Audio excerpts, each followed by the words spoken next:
ایک عام سوال جو آج کل میرے فیس بک پر تقریباً روزانہ کی بنیاد پہ کیا جاتا ہے،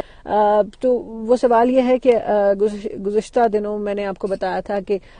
جو فیمس ٹرکش پلے ہے ارطغرل، اس کو اردو میں ڈب کیا جا رہا ہے، and I was part of that dubbing team. ہماری پوری ٹیم اس پہ کام کر رہی تھی. تو آج کل تمام لوگ یہ سوال پوچھتے ہیں مجھ سے کہ کیا ڈبنگ ہو رہی ہے، کیونکہ اس کے حوالے سے کچھ رومرز جو ہیں وہ چل رہی تھیں ٹویٹر پر. تو میں نے کہا میں ویڈیو بنا کے سب سے پہلے تو آپ کو کلیریفائی کر دوں کہ کرنٹ اسٹیٹس ارطغرل کا کیا ہے.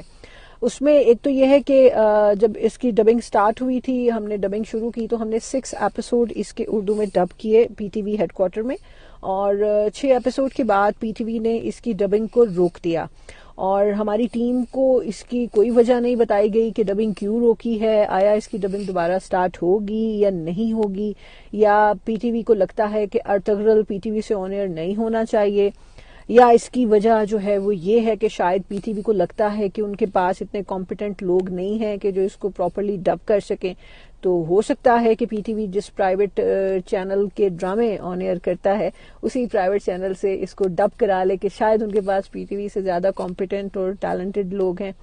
تو ابھی کرنٹلی اس کا سٹیٹس جو لوگ اس میں آلریڈی اس کو ڈب کر رہے تھے ان کے پاس کوئی نہیں ہے. ہمیں نہیں بتایا گیا کہ اس کی ڈبنگ دوبارہ شروع ہوگی. جو ایپیسوڈ ڈب ہو گئے ہیں ان کا کیا ہوگا یا اس کا فیوچر کیا ہوگا. ویڈیو بنا کے آپ کو کلیریفائی کرنے کا، بتانے کا مقصد جو ہے وہ یہ تھا کہ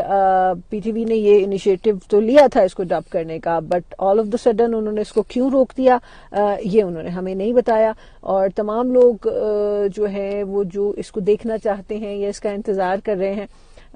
شاید آپ کا انتظار تھوڑا سا اور لمبا ہو جائے.